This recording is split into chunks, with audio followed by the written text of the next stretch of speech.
Okay, so you've had a chance to play around with some of the different brush options here in Illustrator. Let's go a little bit further. You can select your star or whatever shape you had drawn there. We can get rid of it. And I'll zoom out just a little bit here.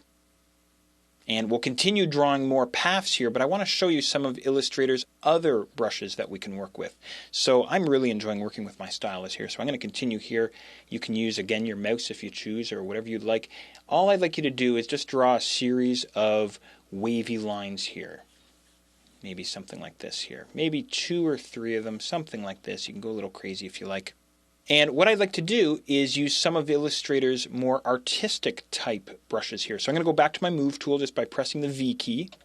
And I'll highlight my first stroke that I've created here, my first brush stroke. And inside my brushes palette, underneath my calligraphy brushes, I now have these artistic media brushes here. You can see that one says there pencil thin.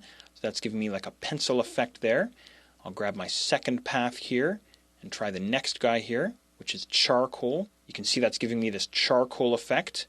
Now, you might think that that's kind of limited. We only have pencils and charcoal. That's about it. We don't. There's tons and tons of these. You can explore to your heart's content here. I'm going to go to my window menu and then all the way down to brush libraries and then artistic and go crazy. There's so much stuff to play around with in here.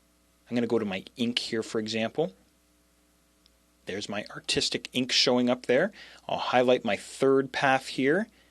And the great thing here about Illustrator is it's just a matter of playing around until you find the effect that you're after.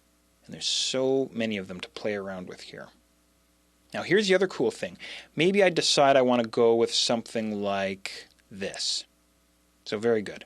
Now my stroke palette also plays a role here. I can come in, grab my stroke palette, and increase the stroke to increase the brush weight here, or I can also decrease the stroke as well. I can even use decimals, by the way, in my stroke palette. I'll try 0.125 there. I'll keep my stroke palette handy, but I do want to show you some other artistic brushes here. So I'll show you one more palette. I'll go Window, and then down to Brush Libraries, and then back into Artistic, and this time I will try one of my favorites here, Artistic Chalk Charcoal Pencil. Here we are here. I'll grab one of my paths that I happen to have handy here.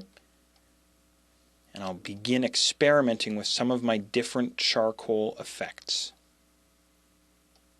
And again, this is really more about exploration, especially if you're getting used to Illustrator here. Don't forget your stroke palette here. If I want thicker charcoal or thinner charcoal, whatever you'd like here. Don't forget you can use a decimal if you like. And I've gotten some really neat effects using these brushes in the past, especially for creating little icons and pieces of artwork that look like they've been stamped with a rubber stamp or something like this. So you can experiment with these to your heart's content.